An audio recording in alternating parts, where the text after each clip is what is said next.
रहीम अस्सलाम वालेकुम students, welcome back to my channel educational tips. कैसे हैं आप सब? उम्मीद करती हूँ आप सब बच्चे बिल्कुल ठीक होंगे। तो बच्चा लास्ट में आपके साथ यूनिट नंबर 3 शेयर कर रही थी और आज मैं आपके साथ यूनिट नंबर 3 का पेज नंबर शेयर करूँगी, पेज नंबर 35। आपसे बच्चे अपना पेज नंबर 35 ओपन कर लीजिए। तो यहाँ से हम लोगों को पास जो टॉपिक है वो है न्यूट्रिशन डिसऑर्डर्स, यानी कि वो कौन कौन से, जैसे हम कुछ डिसऑर्डर की बात करेंगे, यानी कुछ ऐसी बीमारियों के बारे में बात करेंगे जो कि हमें किसी चीज़ की डेफिशिएंसी, यानी न्यूट्रिशन की बात की, यानी न्यूट्रिएंट की डेफिशिएंसी होती हैं। ठीक है। Apart from diseases caused by harmful microbes, we can become ill in other ways. अब वो कह रहे हैं कि हमारे अंदर कोई, देखिए हमारे अंदर कोई हार्मफुल जर्म इंटर होगा, हार्मफुल कोई भी चीज़ इंटर होगी जो कि हमें बीमार कर सकती है, वो एक अलग स्टोरी है। लेकिन हम बाकी तरीक़ों से भी बीमार पड़ सकते हैं। If you eat too much और do not exercise enough, we become fat और obsess.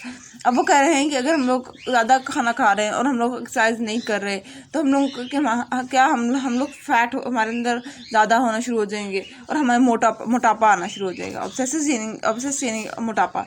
A person who is obese is at risk of number of serious disease such as diabetes and heart disease. अब जो मोटापे का बंदा शिकार हो जाए, ठीक है, उसके साथ क्या क्या क्या होता है, उसको बहुत सी बीमारियां लग सकती हैं, जैसे डायबिटीज़ है या फिर बाकी हमारे पास जो जितनी भी दिल की बीमारियां हैं वो लग सकती हैं। Eating too little how can lead to deficiency disease due to the lack of essential nutrients in the body. और अगर हम लोग बहुत कम खुराक ले रहे हैं, बहुत कम खाना खा रहे हैं, तो हम लोगों को डेफिशिएंसी डिजीज़ हो सकती है, किसी चीज़ की किल्लत की बीमारी हो सकती है। अब देखिए सबसे पहले बात की जो उन्होंने वो है विटामिन एंड मिनरल डेफिशिएंसी। ठीक, जब हमें वाइटामिन की और मिनरल्स की डेफिशिएंसी होना शुरू हो जाएगी फिर क्या होगा? The different vitamin are known by the letters A B C D etcetera. अब वो कह रहे हैं वाइटामिन के हमारे पास मुख्तलिफ मतलब वाइटामिन की मुख्तलिफ हम लोग रिप्रेजेंटेशन है, जैसे वाइटामिन ए है, वाइटामिन बी है, वाइटामिन सी है, वाइटामिन डी है, वाइटामिन ई है। ठीक है। Vitamin A is found in the liver, eggs and dairy products such as milk, butter and cheese. अब जो वाइटामिन ए है वो कह रहे हैं वो हमारे पास कहाँ पे पाया जाता है? हमारे पास हमारे लिवर में होता है, हमारे एग में यूँ कहते हैं कि जो हम लोग एग खा रहे हैं उसके अंदर वाइटामिन ए होता है। हम लोग मिल्क वगैरह यूज़ करते हैं, बटर यूज़ करते हैं, चीज़ यूज़ करते हैं, उसके अंदर क्या मौजूद होता है? वाइटामिन ए मौजूद होता है। Lack of vitamin A in the diet can lead to the reduced residence to disease and poor night vision. यानी कि अगर हम लोगों के अंदर वाइटामिन ए की कमी हो जाएगी, ठीक है, तो हम लोगों को रात को जो दिखने में हमें देखने में मुश्किल होगी। ठीक है। अब आगे बात की, vitamin C is found in the leafy vegetables such as spinach and citrus fruits such as orange and lemon. अब हमारे पास जो विटामिन सी है वो हमारे पास, एक तो हम लोग जो पालक वगैरह खाते हैं, ठीक है, ये इसके अंदर हमारे पास विटामिन सी मौजूद होता है। साथ ही साथ ये जो हम लोग ऑरेंजेस यूज़ करते हैं, ये लेमन का यूज़ करते हैं, इसके अंदर विटामिन सी मौजूद होता है। A dish called scurvy is used to by too little vitamin C. अगर हमारे अंदर विटामिन सी की डेफिशिएंसी यानी बहुत कम हमारे अंदर अमाउंट में विटामिन सी मौजूद होगा तो हमें एक डिजीज़ होगी, उस डिजीज़ का नाम क्या कहते हैं? उसको हम लोग स्कर्वी कहते हैं। स्कर्वी कॉज ब्लीडिंग गम्स, हमारे जबड़ों में से दांतों में से खून निकलना शुरू हो जाएगा। लूज टीथ, हमारे दांत गिरना शुरू हो जाएंगे। मसल वीकनेस, हमारे मसल्स जो हैं वो बहुत वीक हो जाएंगे एंड इवेंचुअली डेथ। और अगर ये स्वेयर की तरफ चले जाए तो हमारी डेथ भी हो सकती है। ठीक है। फिर आगे आ जाते हैं, lack of vitamin D cause a disease called rickets.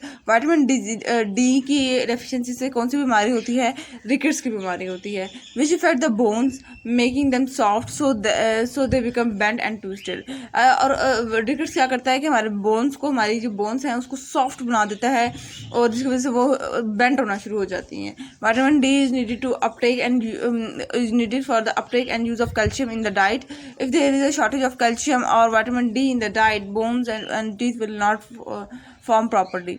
अब वो कह रहे हैं अगर हमारे अंदर विटामिन डी की डेफिशिएंसी होगी, ठीक है, तो क्या होगा कि हमारी जो बोन्स हैं वो सही तरह से बन नहीं पाएंगी, वो अपना काम परफॉर्म कर नहीं पाएंगी, इस तरह से हमारी टीथ सही तरह से बनेंगी नहीं।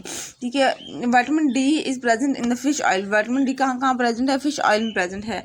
The body can also make vitamin D when it is expose to sunlight. और इसी तरह से एक तो ये फिश ऑयल में विटामिन डी मौजूद है और हम जब सूरज के आगे जाते हैं तो हम लोग सूरज से विटामिन डी ले रहे होते हैं। Iron is a mineral found in the red meat especially in liver meat.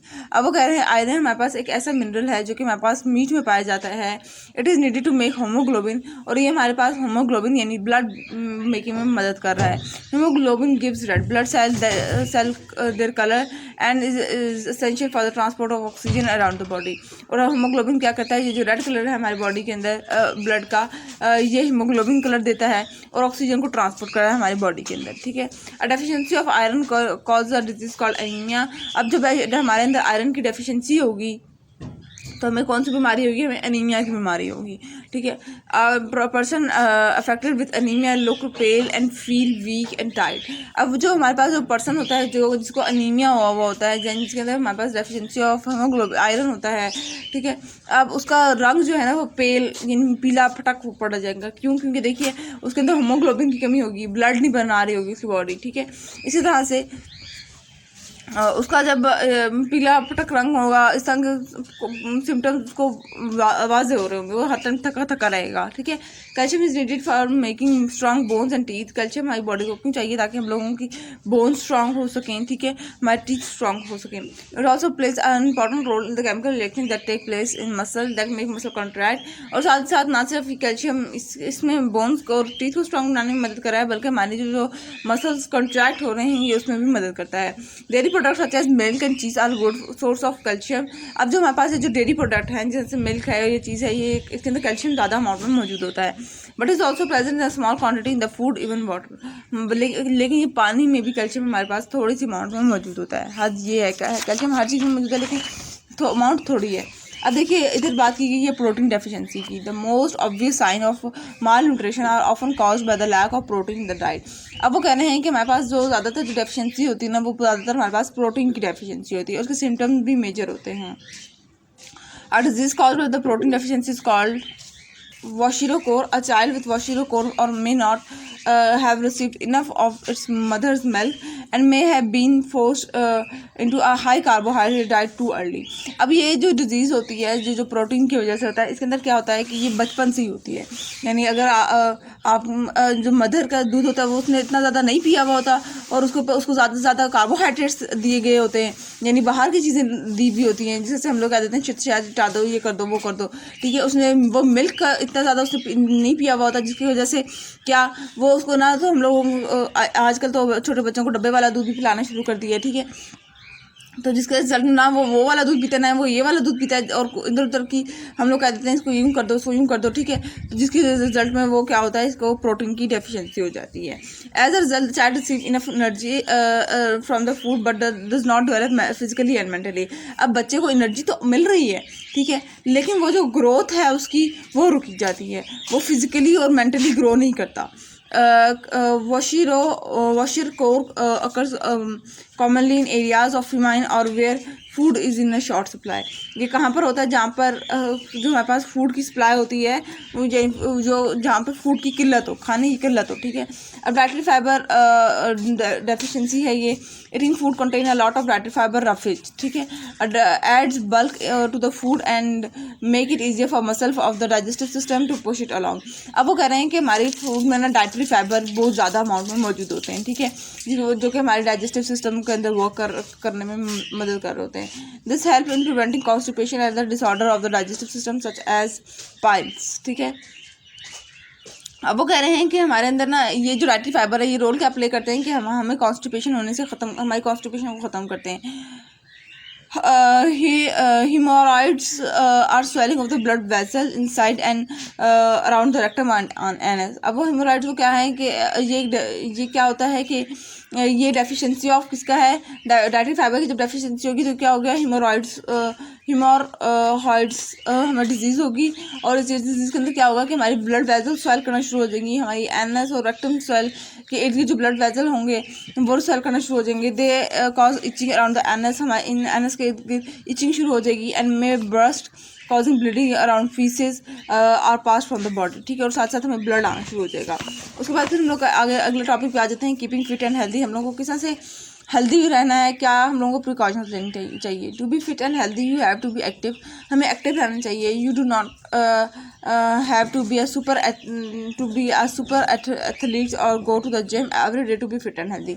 अब हेल्दी रहने के लिए आपको ना तो कोई जिम जाने की ज़रूरत है, ना तो आपको कोई यूँ कहते हैं कि आपको एक बड़ा खिलाड़ी बनने की ज़रूरत है, बल्कि आपको अपने daily to day activities perform easily एक रूटीन के साथ करनी चाहिए और अच्छी रूटीन रखनी चाहिए. Here are the few simple thing that you can do. वो कह रहे हैं यहाँ पर कुछ चीज़ें हैं जो कि आप कर सकते हैं. Cut down on fried food. Use vegetable oil for cooking instead of animal fat. Trying boiling and grilling food instead of frying it. अब वो कह रहे हैं कि हमें एक तो ये क्या करना चाहिए कि हम लोगों को वेजिटेबल ऑयल का ज़्यादा इस्तेमाल करना चाहिए, ना कि एनिमल्स ऑयल का यूज़ करना, फैट बना हुआ ऑयल का यूज़ करना चाहिए. इस तरह से हमें चीज़ें बॉयल करके खानी चाहिए, ना कि पका के खानी चाहिए. ठीक है. Eat less red meat. हम लोगों को गोश्त ज़्यादा कम खाना चाहिए अमाउंट में. थोड़ा सा यूँ नहीं कि डेली गोश्त खा रहे हैं हम. Poultry and fish are better and because they contain less fat. हाँ अलबत्ता पोल्ट्री या फिश जो है वो हमारे लिए अच्छी है क्योंकि उसके अंदर फैट की अमाउंट लेस होती है, कम होती है. eating less fat in dairy foods such as butter and cream. अब वो कह रहे हैं कि हमें डेयरी फूड्स का कम इस्तेमाल करना चाहिए. जैसे अगर हम लोग बटर और क्रीम का हम लोगों को इस्तेमाल कम करना चाहिए. Eat more fresh fruits and vegetable. हम लोगों को फ्रेश फ्रूट और वेजिटेबल ज़्यादा खाना चाहिए. Avoid smoking. हमें स्मोकिंग नहीं करनी चाहिए. Increase blood pressure. स्मोकिंग करने से हमारा ब्लड प्रेशर इंक्रीज हो जाता है. ठीक है. यानी ब्लड का हमारी बॉडी में तेज़ी से फ्लो करना शुरू हो जाता है. Relax and avoid stressful situation. जब आप किसी स्ट्रेस में हो तो आप अपने आप को रिलैक्स रखें. ठीक है. कुछ भी नहीं होता स्ट्रेस लेने से. तो एक्सरसाइज रेगुलरली. आप लोगों को डेली एक्सरसाइज करनी चाहिए. Walking briskly for about 20 minutes takes about the same amount of the energy as the 15 minutes bike ride or the medium level workout at the gym. पैदल चलने 20 मिनट. ठीक है. वो 15 मिनट आपकी बाइक राइड और या आपने जो जिम जाके जो काम करना है वो आप 20 मिनट पैदल चल लें. ठीक है. तो आप लोगों का हेल्दी रहेंगे. Brisk walk moves more energy into the brain and triggers the relax of the chemicals called endorphins happens chemicals into the blood stream. अब वो कह रहे हैं कि अगर आप लोग मतलब हल्का तेज आहिस्ता आहिस्ता चलना. ठीक है. और जॉगिंग की स्टाइल में चलना. ठीक है. अगर आप उस से चलेंगे तो आपको ये केमिकल्स जो आपकी बॉडी के अंदर मौजूद होते हैं वो भी रिलैक्स होते हैं. तो कहते हैं this can help lower anxiety. इस तरह से आपकी एंग्जाइटी कम हो जाती है. आपको एंग्जाइटी नहीं होती. आप लोग अच्छा फील करते हैं और आप लोग रिलैक्स रहते हैं. ठीक है जी.